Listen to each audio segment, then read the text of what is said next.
Good morning. വീണ്ടും നമുക്ക് Hebrews 4:12 അല്ല 13 പോവാം.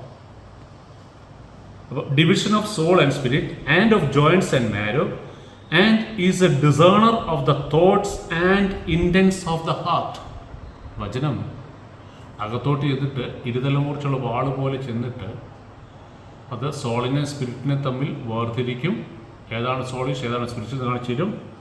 അതിനുശേഷം a discerner of the thoughts and intents of the heart, നമ്മുടെ ഹൃദയത്തിൽ കിടക്കുന്ന ചിന്തകളുണ്ടല്ലോ, ആഗ്രഹങ്ങളുണ്ടല്ലോ, അത് സോളിഷ് ആണോ സ്പിരിച്വലാണോ നമുക്ക് കാണിച്ചു തരും.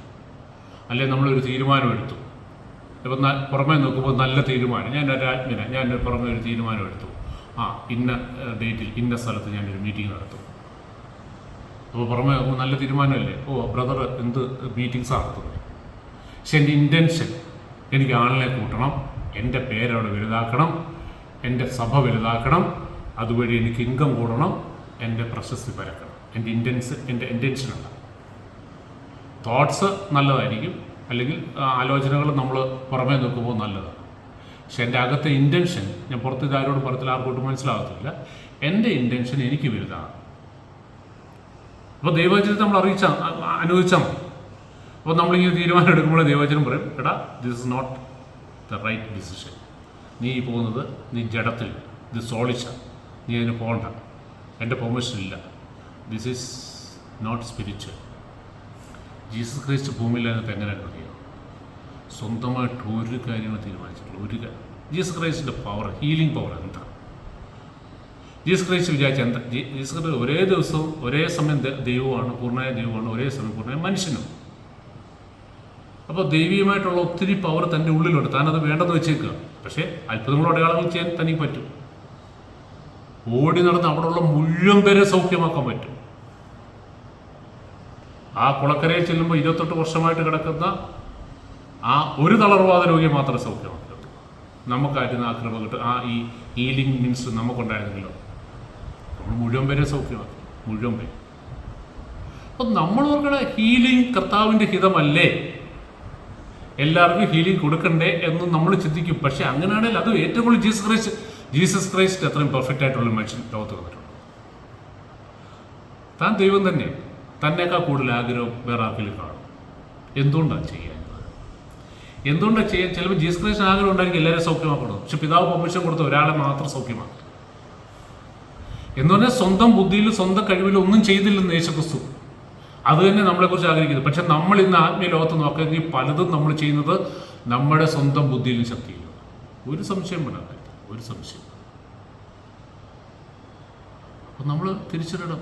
അപ്പോൾ അതാ പറയുന്നത്, and discerner of the thoughts and intents of the heart. നമ്മൾ ആത്മാർത്ഥമായിട്ട് സത്യസന്ധമായിട്ട് പരിശുദ്ധാത്മാവിനോട് പറയും, പരിശുദ്ധാത്മാവേ എൻ്റെ ആ ചിന്തകളെയും എൻ്റെ ലക്ഷ്യങ്ങളെയും വേർതിരിച്ചു തരണം എന്ന് പറഞ്ഞാൽ പരിശുദ്ധാത്മാവ് ദൈവാനുസരിച്ച് വ്യക്തമായിട്ട് എടാ നിൻ്റെ ഈ ഉദ്ദേശം ശരിയല്ല, നീ ചുമ്മാതെ പുറമെ ഷോ കാണിക്കുക, നീ വാസുതല.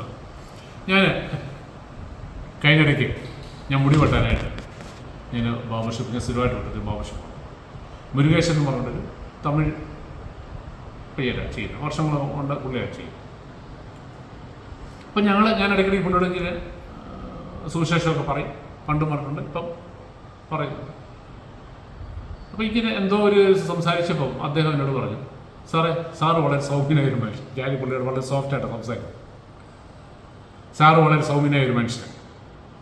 നേരത്തെയാണ് എനിക്ക് കേൾക്കുമ്പോൾ ഭയങ്കര സന്തോഷം തോന്നി, ഞാനങ്ങ് പൊങ്ങിയാണ്. അപ്പം ഇത് കേട്ടപ്പോൾ എൻ്റെ ഉള്ളിൽ വന്ന ചിന്ത എന്താണെന്നറിയാം. ഞാൻ അവനോടൊന്നും പറഞ്ഞില്ല, എൻ്റെ ഉള്ളിൽ ഞാൻ ചുമ്മാ തോന്നല, നിൻ്റെ തോന്നല, ഞാൻ യഥാർത്ഥത്തിൽ അങ്ങനെയൊന്നുമല്ല. കാരണം എനിക്ക് കള്ളം പറയാൻ പറ്റത്തില്ല, എനിക്കത് ഏറ്റെടുക്കാൻ, അതെ ശരിയാണ്, ഞാൻ സൗമ്യനാണെന്ന് എൻ്റെ ഉള്ളിൽ പോലും ചിന്തിക്കാൻ പറ്റില്ല. കാരണം പരിശുദ്ധാത്മ അവിടെ കണ്ടുകൊണ്ടിരിക്കുക എൻ്റെ ആറ്റിറ്റ്യൂഡ് എന്താണെന്നുള്ളത്. അപ്പോൾ പരിശുദ്ധാത്മ നമ്മളെ ഡിസൈൻ ചെയ്യാൻ സഹായിക്കും. ഞാൻ സൗമ്യനാണോ അതോ പുറമേയുള്ള ഷോ ആണോ? ഈ ഷോ കാണിച്ച് ശരിക്കും പറഞ്ഞു കഴിഞ്ഞാൽ പരിശുദ്ധാത്മ എന്നോട് ഇടാ കള്ള, നീ ആൾ കൊള്ളാമല്ലോ, ഇന്നലെ നീ എന്തോ പറഞ്ഞത്, അല്ലെങ്കിൽ ഇന്നലെ നീ എന്തോ കാണിച്ചത്, അല്ലെങ്കിൽ ഇന്ന് രാവിലെ നീ എന്തോ കാണിച്ചത്, ഒരു വലിയ സൗമ്യം വന്നേക്കും. നമ്മൾ പെർഫെക്റ്റ് ആണെന്നല്ല, നമ്മൾ വെളിച്ചത്തിൽ നടക്കുകയാണെങ്കിൽ കർത്താവ് നമുക്ക് കാണിച്ചിരുന്നു നമ്മുടെ യഥാർത്ഥ അവസ്ഥ എന്താണ്. അപ്പോൾ നമുക്ക് മാനസാന്തരപ്പെടാൻ പറ്റും. അതാ ഉദ്ദേശിക്കുന്നത്. അപ്പോൾ ദൈവവചനത്തെ നമ്മൾ അനുവദിക്കണം. അപ്പോൾ is a discerner of our thoughts and intents of the heart. ഇനി 13. And there is no creature hidden from his sight, but all things are naked and open to the eyes of him to whom we must give account. All things are naked and open to the eyes of him to whom we must give account. ദൈവത്തിൻ്റെ മുമ്പാകെ സകലതും നഗ്നവും മലർന്നു കിടക്കും. ഒന്നും നമുക്ക് കഴിയാൻ പറ്റുന്നില്ല. നമ്മൾ ഒരു ചിന്തകളും ഏറ്റവും സീക്രട്ട് തോട്ട്സ് പോലും ദൈവത്തിന് മുമ്പിൽ വളരെ എക്സ്പോസ്ഡ്. ആ ദൈവത്തിന് മുമ്പാകെയാണ് നമ്മൾ കണക്ക് കൊടുക്കേണ്ടത്. എന്ന് പറഞ്ഞാൽ അവസാനം നമ്മളെല്ലാവരും വാരി കെട്ടി 100 കോടിയുമായിട്ട് ദൈവത്തിന് മുമ്പിൽ ചെയ്യും. ഇതേ എൻ്റെ സമ്പത്താണ്. അത് അഭിഷേകോട്ട് കയറ്റി വിട്ടിട്ട് പറയും, ഇതിനകത്ത് കുറച്ചേ ഉള്ളൂ നല്ലത്, ബാക്കി മുഴുവൻ ഫെയിലിക്കാം. അല്ലേ നീ ചെയ്തതിനകത്ത് സ്പിരിച്വൽ എന്ന് പറഞ്ഞാൽ വളരെ കുറച്ചേ ഉള്ളൂ, ബാക്കി മെജോറിറ്റിയും സോളിഷാണ്.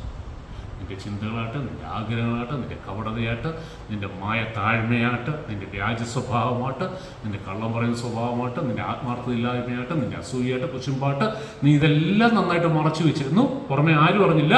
പക്ഷേ everything was naked before me. നീ എന്നോട് കണക്കുക, നീ സ്പിരിച്വലായിരുന്നോ അതോ നീ സോളിഷായിരുന്നോ? നീ ആരെയും കളിപ്പിക്കാൻ നോക്കിയത്?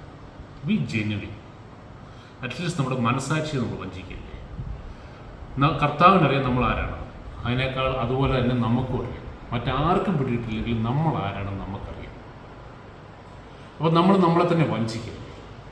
കുറവുകളൊക്കെ ഒത്തിരി ഉണ്ടെന്ന് നമുക്ക് ചിലപ്പോൾ പുറത്തെല്ലാം പറയാൻ പറ്റുന്നില്ല. പക്ഷേ നമ്മുടെ ഉള്ളിൽ ഒരു നുറുക്കം ഉണ്ടാകും, ഒരു അതിനെക്കുറിച്ചൊരു വേദന ഉണ്ടാകും. അയ്യോ എനിക്ക് ഇപ്പോഴും ഇത് മാറാൻ കിടക്കും. ഞാനല്ലേ അദ്ദേഹം സാർ സൗമ്യനാണെന്ന് പറയുമ്പോൾ എൻ്റെ ഉള്ളിലൊരു ഒരു ഞരക്കൽ, അയ്യോ ഞാൻ എന്തുമാത്രം മാറാൻ കിടക്കും. അല്ല ഇത് കേൾക്കുമ്പോൾ അങ്ങ് പൊങ്ങല്ലേ, അത് ജഡമാണ്, സോളിഷാണ്.